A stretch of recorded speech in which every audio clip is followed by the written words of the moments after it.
Hi, everyone. My name is Roddy Flynn. I am Congresswoman Mary Gay Scanlon's Chief of Staff, and I'm here today to talk to you about community project funding. Thank you so much for joining our webinar and coming out to learn more about this grant opportunity.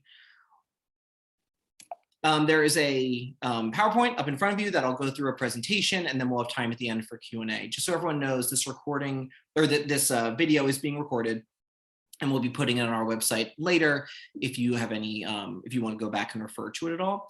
Also, because it's being recorded, we're only going to be taking questions in the Q&A or the chat box. So if as I'm talking, you have any questions that occur to you, feel free to put them up there. And once I'm finished with the PowerPoint, we'll go back. My colleague Lauren is monitoring, and so we'll go back and make sure that any questions you have get answered. So let's get started.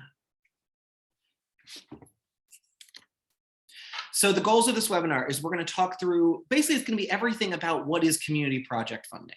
We're going to give an overview of the appropriations process, understand where CPF fits within that process, and then we'll go over our office's internal forms, deadlines, application process, everything you need to know to submit a request for CPF funding. So to start at a kind of a 30,000-foot view, what is the appropriations process? So many of you may know this already, but I just want to level set and make sure that we're all on the same base knowledge. So this is about the federal appropriations, which basically is the way that we fund the federal government. The way most people know about it is when the government shuts down. That usually means there's been a break in the appropriations process, but that's never going to happen again. We're going to make sure the government never shuts down. The appropriations process funds the government through 12 different pieces of legislation, and they're separated out by federal agencies. So, for example, one of the bills is the Transportation and Housing and Urban Development Bill. So that funds the Department of Transportation and the Department of Housing and Urban Development, and there are 12 of those bills. Each of those bills are written by a different subcommittee of the larger Appropriations Committee. They write the bills, then they go to the floor to have a vote on the House floor and hopefully pass. There are two ways in which members of Congress who are not on the Appropriations Committee can influence the federal budget. So for example, Congresswoman Scanlon is not on the Appropriations Committee, and so we still have priorities that we try to get into the federal budget, and there are two ways we can do that.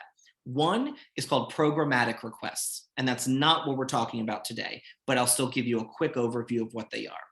Programmatic requests are when we ask for large, we call plussing up or taking down line items in the federal budget. So for example, we may write to the Appropriations Committee members and say, we would like you to add $100 million to the deposit of, to the budget of the National Institutes for Health. And we want you to add that $100 million specifically to fund research on curing diabetes. That is a programmatic request. Separate from that, and here what we're going to talk about today, are community project funding. And community project funding would be more in the line of, we would like $2 million to build a clinic that would spread public health awareness about diabetes, right? So smaller, more specific, more targeted. And that's community project funding. And that's what we're here to talk about. Think of it as grants for your organizations that you can use to benefit the community. I'm sorry, I'm going backwards. The process for whether for how to submit an appropriations or a CPF request is up on our website. So there are two links that I've written out here, and Lauren's also going to put them in the chat box so that you can copy and paste them and open them over there. And these go into a lot more detail about how how to submit a CPF request. There's all the information I'm going to talk about today is here in this on our website, and along with a lot more. So be sure to really carefully review in detail all the documents that we have up on our website at the links that Lauren's going to put up and that are here on the screen now. And we'll also be emailing them around as well. The first question when considering whether to submit a CPF request is, are you eligible to submit a CPF request? And eligibility is really based on the type of organization you are. Any organization that is not for profit is eligible to submit a CPF request. So this could be government institutions, it could be any other nonprofit institution. Anything that is not for profit can submit for CPF. Once you determine if you're eligible, on that link that I put up a little bit before, one of the documents you'll see, or one of the links you'll see, is to a Google form, which is the start of your application. So here's a little image of the top of the Google form. In that Google form, many of you may have already reviewed it.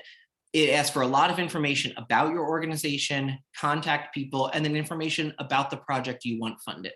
How much is it going to cost? Who does it serve? What need is it trying to correct? And what is the budget? That's obviously a very important part. What will the money from the CPF funding go to if you were to be awarded the grant?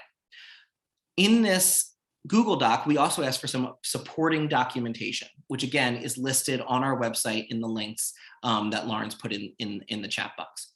Those supporting documents can be emailed to the email address on your screen, pa05.cpf.2022@mail.house.gov.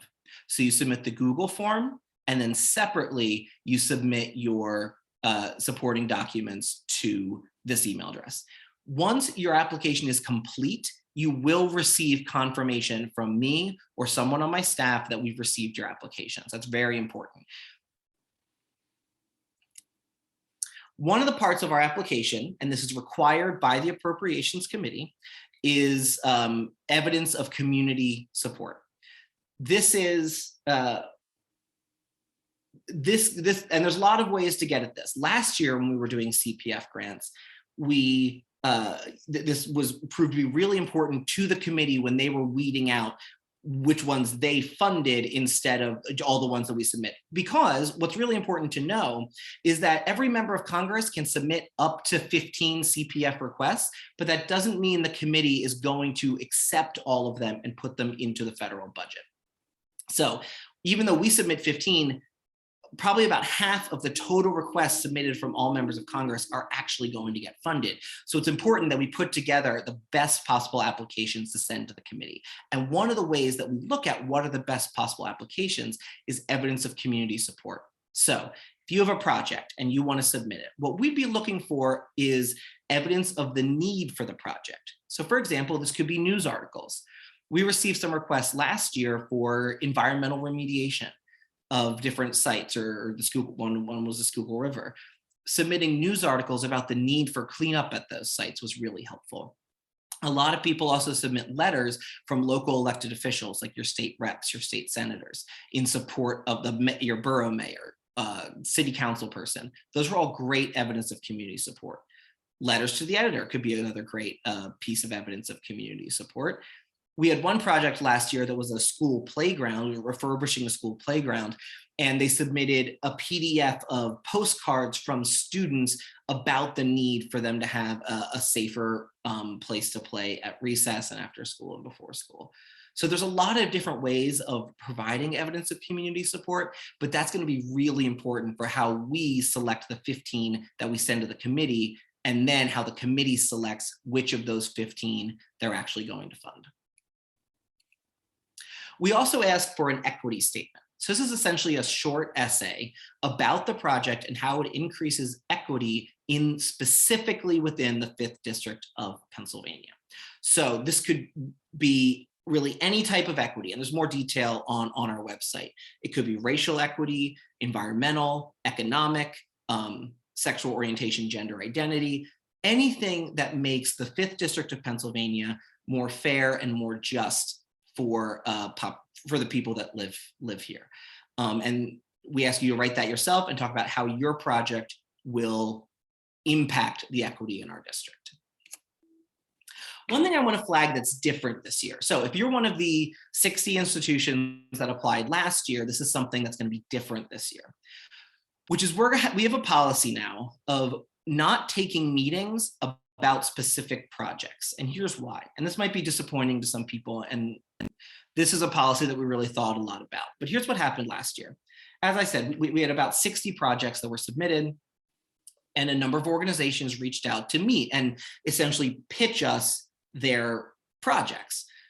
which were great. They were great meetings. We learned a lot about the projects, but unfortunately, we just don't have the staff capacity to take a meeting about 60 different projects. There just isn't the time in a day with our limited resources.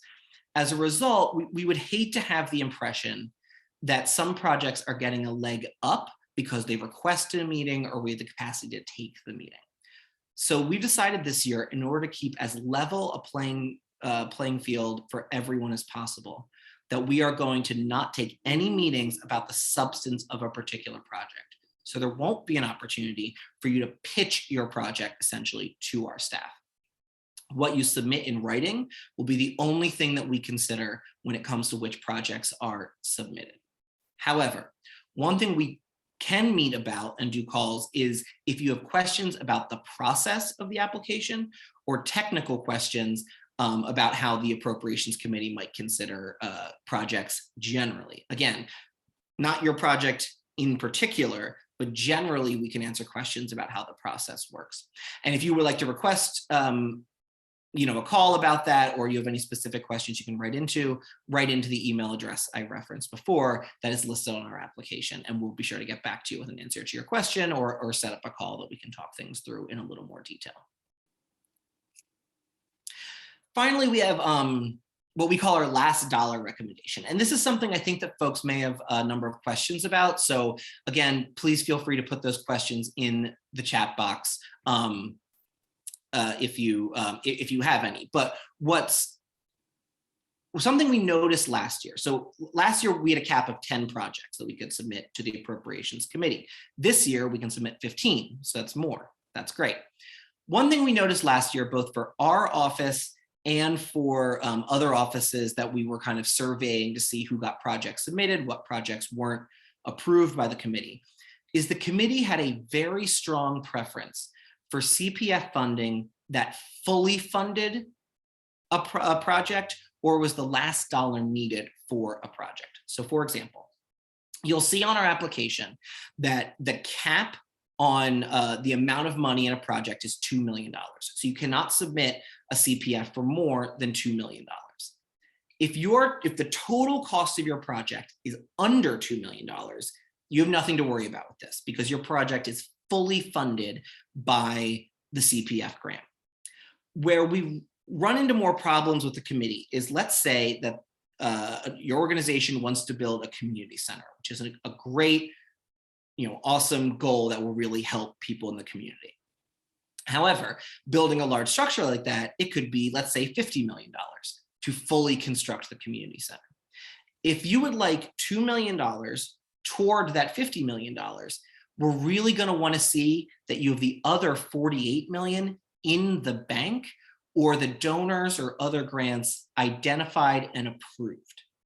What does identified and approved means? It means that you have a letter from a donor that says we will either match the CPF funding if it's given, or we will absolutely for certain give the rest of the funding needed to create the project. What the Committee on Appropriations seems very hesitant about is, are they going to write a check that then for a project that will never happen? And there were a number of projects submitted, not as much by our office, but by some other offices that I've spoken with, where the nonprofit organization said, we would like, $1 million towards an $8 million project. And here's our plan to raise the other $7 million. And it could have been a great plan, very specific, but the committee didn't seem to favor those sorts of projects. They really want to see the money in hand, because what if they're unable to raise the rest of the money and then the project never goes forward? That's a really bad situation that the committee is really trying to avoid. So you can submit, this is not a requirement that you submit last dollar. It's just a strong preference that we are expressing to you, that you only submit projects that either are fully funded under $2 million, by the CPF, or that the CPF grant is the last dollar necessary in order to get the project off the ground and completed. And if you have any questions about that, please feel free to put them in the chat.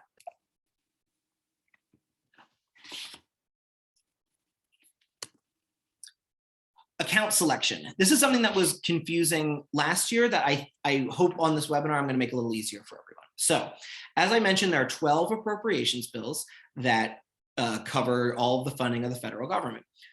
Each of those bills has between 2 and 10 accounts underneath it that we apply directly towards CPF funding. For example, one of the 12 bills is called Labor HHS, and it funds the Department of Labor and the Department of Health and Human Services. Under that, there are a number of different health accounts that clinics or hospital systems could apply to for different types of funding to increase public health. Look really closely at those and see which one your health project might fit into. And we ask on our application for you to select a specific account that you are applying towards. And there's a list of accounts with explanations of all of them on our website. And again, here's the information, and the link is in the chat. One thing I want to do, though, we do really want you to read through all the accounts. We think it'll be very helpful in how you craft your application. However, I also don't want anyone to stress too much about which account they're submitting towards. Here's why. What we realized last year was when we go to the Appropriations Committee and say, here are our 10 projects, please fund all of them. And we take a lot of meetings with them and try to get them to fund our projects. They would proactively sometimes shift which account something is being applied towards. So they may look at a project and say, this is a great project, but it doesn't fit under this particular account. Let's switch it over to a different account, right? That's very helpful. I didn't know that they were going to do that. I thought that they'd be a little more strict about whichever you submit, that's the one that it gets to. But we're going to be a little more flexible on that this year. So please do your best to select the correct account. But I know the list is a little overwhelming when you're not an expert in federal appropriations. So just do your best. Don't stress out too much. Focus more of your time on telling the best story about your project possible through the evidence of community support, through the equity statement. Really spend your time on that and try your best with the account, but don't stress too much about it. We can take care of that on our end if we submit your project for consideration. But still do read through the list. I think it'll be really helpful to you in kind of how you frame the story and the narrative around your project and why it's important to the community. The deadline for our funding requests is Friday, April 22nd. One thing I want to highlight about this deadline, it's fairly late in the appropriations process. So we need to submit our projects to the committee 5 days after this deadline. This is purposeful. I wanted to make sure everyone had enough time to craft well-formed applications. What it does mean, though, is if your project is, if we have any follow-up questions or your project is going to be submitted for consideration to the committee, we're going to need really quick turnarounds on our questions from you to make sure we get them all into the committee on time. So it's kind of a trade-off. Be sure, if you submit a project, be absolutely sure in the 5 days after April 22nd, the 22nd to the 27th, that you are very available, you or someone from your team is very available for a call or email from our staff that can get quick information back to us so that we can get everything in line for submission to the Appropriations Committee. The second thing I'll flag about this, and this gets to a broader point, every congressional office has different processes for their CPF grants. Therefore, our deadline is April 22nd, but let's say you're an organization that serves all of Philadelphia. So maybe you're submitting a specific grant to us for our parts of South and Southwest Philadelphia, and you might be submitting a different grant to Dwight Evans' office and a different grant to Brendan Boyle's office because maybe you have multiple service points. All three of us may have different deadlines. All three of us may have very different applications. You really need to check in with each office individually if you're submitting to multiple offices to see what their process is. Similarly, you should be in touch with Senator Casey's office to see what his office's process is. The Senate does take CPF requests. You can submit, in fact, we encourage you to submit to both the House and the Senate. You don't have to, but we encourage that. Their process could be very different. It could have very, very different deadlines. The Senate is a whole different thing over there. So really take a look at their website, their information separately from us in the House of Representatives and different House members from from each other. So that's kind of the information about the deadline and how that works. And that is, I think, the last slide, if I'm remembering correctly. And we will go to, yes, it is, our Q&A. I'll flag again the email for submitting your supporting documents and if you have any follow-up questions. And we'll go into the chat, into the Q&A. Lauren, it would be helpful, just for the way my computer said, if you could read out any questions. Is that something you're able to do? Sure thing, Roddy. I'll start with one of the first questions we have in the chat is from John Federico. He asked, is evidence of community support the same as evidence of need, or are those separate requirements? So I would say that evidence of need is kind of a subsidiary of evidence of community support. Evidence of need is really helpful, and you would submit that as part of your evidence of community support. Again, going back to kind of the example of environmental remediation, if there are articles about how the Schuylkill River is really polluted, that's really good for us to know, and part of the story we can tell about why this particular project will fix that problem. So yeah, evidence of need, I would say, is a subsidiary and important part of evidence of community support. But community support should really go beyond that a little bit. Evidence of need, plus if you can get maybe a letter from your state rep or from your borough mayor or something about how this particular project will address that need, then I think you'll have everything that you need in line to for your application. Great. The next question, this came from an anonymous attendee, so I'm not sure exactly who was asking the question, but it is there a minimum ask for support? So a floor to what those requests should be? That's a great question, and no.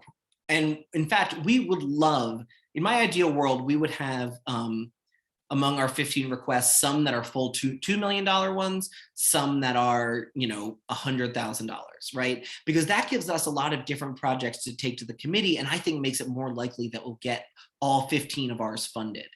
So no, there is no floor. I would love to have a diversity of amounts that we can bring forward as part of our overall ask of the committee. Great. And then the next question we have here is from Emilio. Emilio asked, would CPF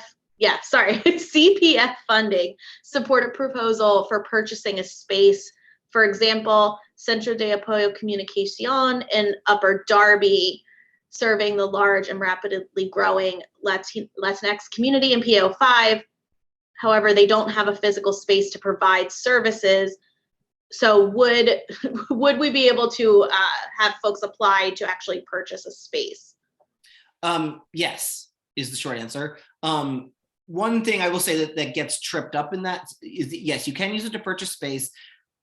One thing is we'll want to be sure that not only will you have the funds to purchase the space, but also any renovations are needed to make it usable for community services.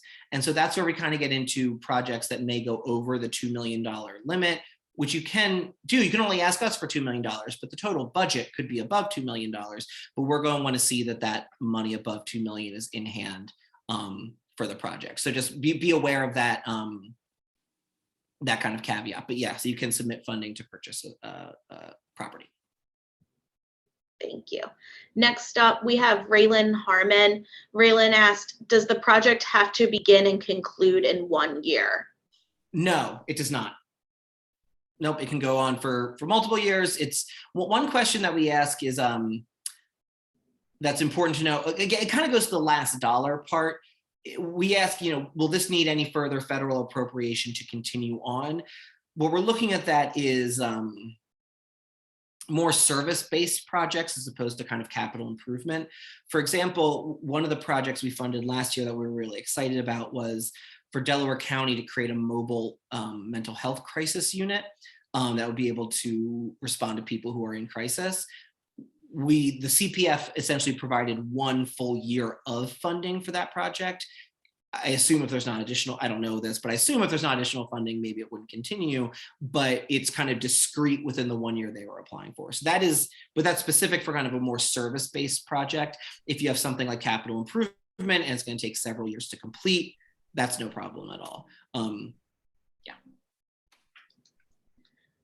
Great.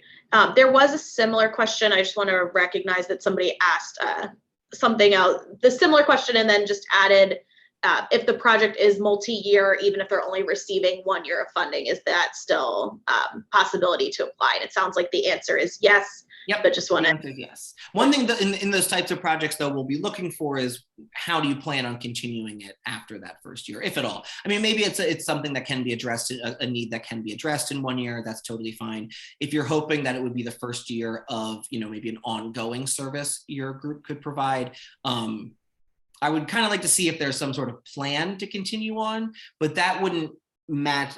That's different from the last dollar stuff, because if it can be fully done, fully completed with the CPF funding for a discrete amount of time, but you'd like for it to maybe continue, I'd be interested to know if you have a plan to raise money for it to continue, but I wouldn't call that a deal breaker. Great. There are 2 questions that are in the main chat box that I just want to read out to you. If other folks do have questions, just make sure you're putting them in the Q&A. That allows us to track them a little bit better on the back end. But there is one here from Betsy Barnes, director at Upper Chichester Library. Betsy had asked, we applied for a 2021 RACP application. Can we use the same letters of support from the community for this grant opportunity? That's a great question. Yes, absolutely. People submitting the same RACP letters are perfect. They don't need to be specific to this grant, to the CPF grant opportunity. And I'll also say, if you receive RACP funding, that's great evidence of community support as well. Great. And then the other one that's in the main chat, and then we'll go back to the Q&A. For capital improvements, are there any green building requirements, or would green features have would they make the project more competitive? They may. It would depend on which account you're submitting to. So take a look at the different accounts. There may be some. There are a lot of them, so I don't have kind of a categorical knowledge of every individual one, but there could be ones that are more specific to environmental projects that it could be more competitive towards. I think, yeah, so I would take a look at the accounts as to whether any require, green building as part of it. I don't think they do, though, but take a look at the accounts. Great. The next question is from Monet Riley. Monet asked, have you worked with any projects under fiscal sponsorships? I'm not sure what that means, I have to say. I'm not sure what fiscal sponsorship means in this context. So if you could type in a clarification, that would be helpful. Great. Monet, if you want to add that follow-up, we'll try to come back to that. And if not, you can always send a little bit more detail to the email address that we shared as well. Next question is from Nick Rogers. Nick asked, last year there was a separate process for transportation and infrastructure requests. Will the process be the same this year? Great question. And no. So last year there was a separate, what Nick's referring to is a different bill. So these are the appropriations bills. This gets a little in the weeds, but I'll explain it just for anyone who's interested for the context. These are the appropriations bills. There was a separate bill for surface transportation priorities. That is what ended up becoming the big infrastructure bill that you've probably heard talked about in the news. It's the one, the $1 billion or 100. It's a huge bill. I think it's $1 trillion maybe. Infrastructure bill that we passed back in November. That was a one-time bill. That's not something that's going to happen every year. So that's a fully separate process that will not be happening again. I will say, if you look at the accounts, there are opportunities in the CPF process to apply for transportation related. It's really just for governments to apply for transportation related funding. Great, thank you, Roddy. The next question we have here, if you have a multi-phase large-scale development project, can the grant be considered for the completion of a particular phase? Yes. Great. I'm going to skip a few of these that we'll come back to just because they're a little specific, and we want to make sure we get some of the more general ones first. So the next question, what about the cost of inflation on current projects? Material costs have dramatically changed since we started building. So I don't know that that's a full question that you'll be able to answer. I know what you mean. That's interesting and not something I had thought about, though obviously we hear and are working a lot on the supply chain issues and inflation pressure. To my knowledge, none of the accounts is at all specific to, asking for money to adjust for inflation costs. And I almost can't imagine there would be, just because of the way the budget process works. I mean, of course, when you're making your budget for your CPF request, you should take into account costs as they are now. But to my knowledge, I'll take another, send an email in to remind me, and I'll take, or so that I know how to get in touch with you, and I'll check on it, but I don't think there are any accounts that are specific to adjusting to existing projects for inflationary pressure. I'm sorry about that. Great. The next question is from an anonymous attendee. Can project funding be used for the design phase of a project? Yes, it can. One thing, yeah, so short answer, yes. What I'll add to that is, if it's the design phase of a project, we would really want to have some confidence that if it's well designed, that the project will actually happen. I wouldn't say it's the kind of thing you need the last dollar in, because it's a discrete phase of a project.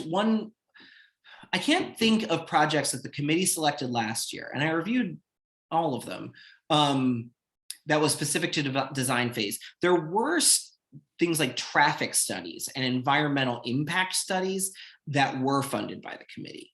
So I'll just flag that. I cannot think of a project that was submitted that was specifically to, do the architectural renderings, for example, of a building.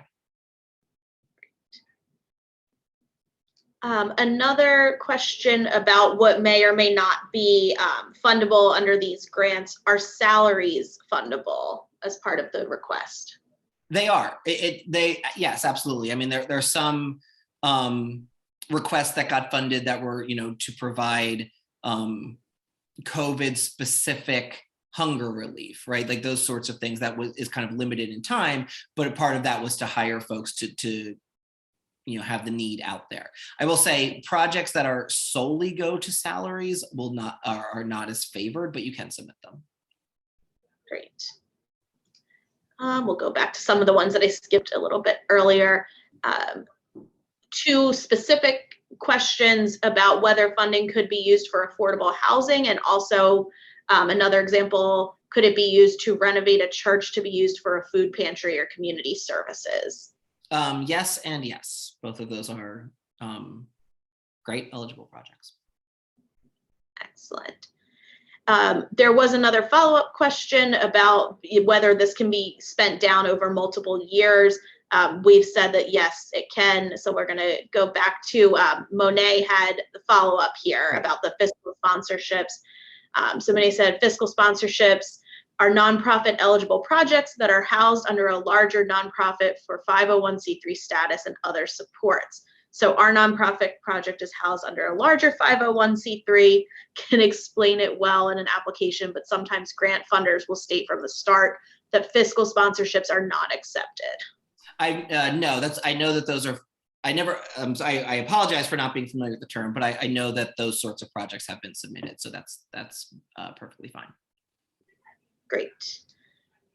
And then the last question that I have in the Q&A right now is from Robert, asking if you're on our email list, Robert. So we don't have an email list specific for community projects funding right now.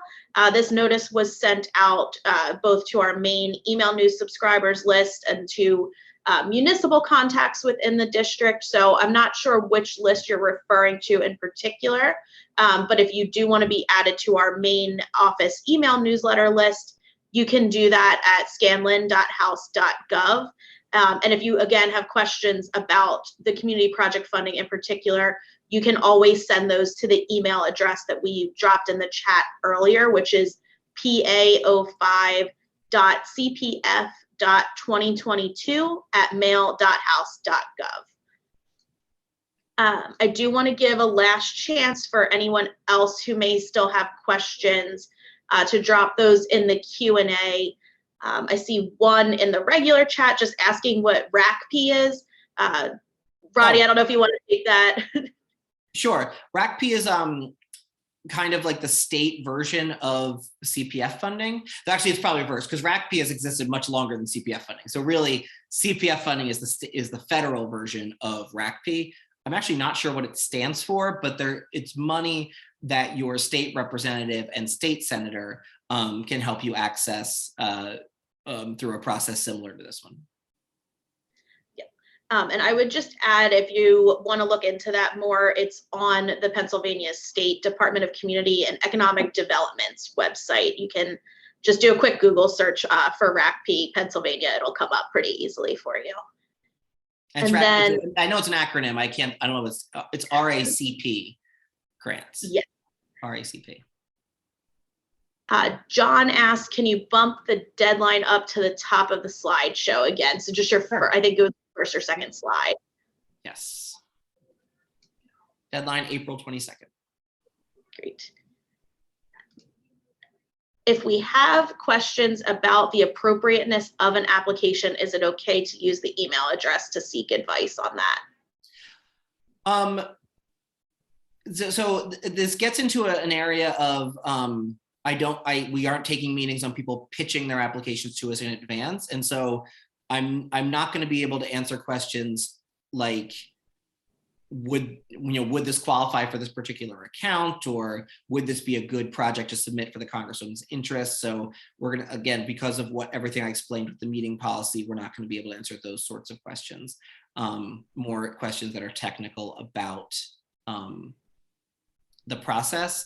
If you want to ask broadly, so I will say, kind of like the questions that have been asked today, which are really great, is affordable housing something that can be submitted? Yes, but please don't, I can answer that sort of broader question, but please don't send me the details of your project and say, is this a good project or anything like that. Our next question comes from Thomas. Thomas asked, I know educational facilities can't be submitted under the education account. What account should those be submitted under? I don't know off the top. I mean, there are a lot of accounts and I'm not an expert in all of them. Take a look and try your best to figure out which one it should go into. There's I will say, there's a bit of a default account, which is under the Transportation, Housing, and Urban Development grant, which is called Economic Development Initiatives, which catches a lot of things that kind of don't fit into other accounts. But give it a look. I can't name a specific account off the top of my head now. Another question, can funding be used for land acquisition? So I think we talked a little bit about physical space, but could it also be used to acquire property? Again, I'm going to say take a look at the accounts. I think in the Department of Interior and Environmental Protection Agency, there is conservation funding, but take a look at the accounts and see what's there for that.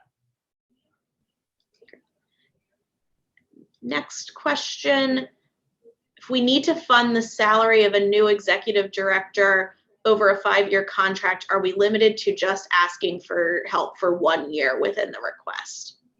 I think that would be too, one thing that we don't want to get into is operational funding for a nonprofit generally. If you were hiring a director who's going to do specific limited outreach to educate a community, like about a public health, right, or something like that, that's a kind of a limited project. That's more in line with what this funding is for than the ongoing salary of an employee. Great. That is the last question that we have in the chat right now. If there's any last question or two that folks want to try to drop in before Roddy wraps things up, you can go ahead and do that now. All right, I'll talk for just a couple seconds to give anyone last chance to submit a question, but thank you all for being here. The deadline is April 22nd. The email address is here and on our website. Please do take some real time to look through our website materials on these. It covers all this information that I've presented today, plus more that's really important to being able to submit a competitive application, and goes to a good amount of detail. But if you have any questions after that about the application process, submit it to this email address and we'll get back to you as quickly as we can. Thank you for being here. And unless there are any more questions in the chat, Lauren? No, we are all good there. All right. then we'll end this, and we'll have a video of this up on our website as well in a couple of days, so that if you want to review anything that was said, you'll have the opportunity to. Thanks so much for being here.